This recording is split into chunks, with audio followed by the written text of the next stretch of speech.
ঘন কুয়াশার কারণে চাঁদপুর সদর উপজেলার হরিণা এলাকায় মেঘনা নদীতে ঢাকাগামী দুইটি লঞ্চের মধ্যে সংঘর্ষ হয়।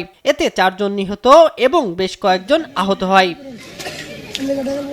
যাত্রীরা জানান, গেল বৃহস্পতিবার বিকেলে ভোলার ঘোষেরহাট ঘাট থেকে যাত্রী নিয়ে ঢাকার উদ্দেশ্যে ছেড়ে আসে এমভি জাকির সম্রাট 3 লঞ্চ। দিবাগত রাত 1টা থেকে 2টার মধ্যে চাঁদপুরের মেঘনা নদীতে পৌঁছানোর পর ঘন কুয়াশার কারণে লঞ্চটি ধীর গতিতে চলছিল। এ সময় বরিশালে যাত্রীবাহী লঞ্চ অ্যাডভেঞ্চার 9-এর সঙ্গে এর সংঘর্ষ হয়। এতে এমভি জাকির সম্রাট লঞ্চটির এক পাশ দুমড়ে মুচড়ে যায়।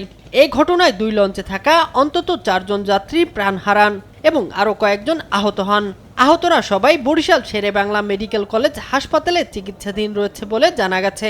ওরা করছে কি, এই সাইড মেরে দিয়েছে, মেরে দেওয়ার পরে আমরা হঠাৎ করে বুঝতে পারছি, আমরা সকলে দৌড়ে গেছি ওই জায়গায়, যায় দেখি যে বিশাল খারাপ অবস্থা, ওখানে অনেক লোকজন হতাহত অবস্থায় আছে। আমাদের দাবি হচ্ছে দ্রুত তুলে আমাদের হাতে হস্তান্তর করা হোক। কত কষ্ট মরে ঘুরে রয়েছে, কত বড় কত কি করতে আছে, আমাকে লাশ আমাকে দিয়ে দেও, কামনা লয়ে দেগা।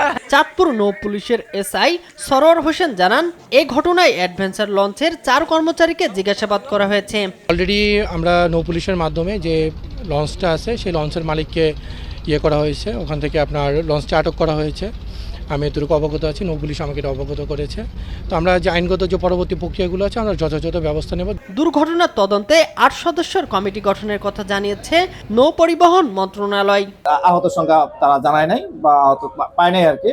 যা হোক, পরবর্তীতে আমরা এখান থেকে যেহেতু আমাদের এখানে দুর্ঘটনা ঘটছে, তাই আমরা মামলার সিদ্ধান্ত মামলা প্রস্তুতি নিয়েছে। এদিকে নারায়ণগঞ্জের বুড়িগঙ্গা নদীতে শুক্রবার সকালে লঞ্চের ধাক্কায় বাল্কহেড ডুবে যাওয়ার ঘটনায় নিখোঁজ 2 শ্রমিকের মরদেহ শুক্রবার বিকেলে উদ্ধার করেছে ফায়ার সার্ভিস। এই ঘটনায় দায়ী লঞ্চটি জব্দ করে রাজধানীর সদরঘাটে রাখা হয়েছে। শামীম হোসেন, নিউজ ডেস্ক, দেশ টিভি।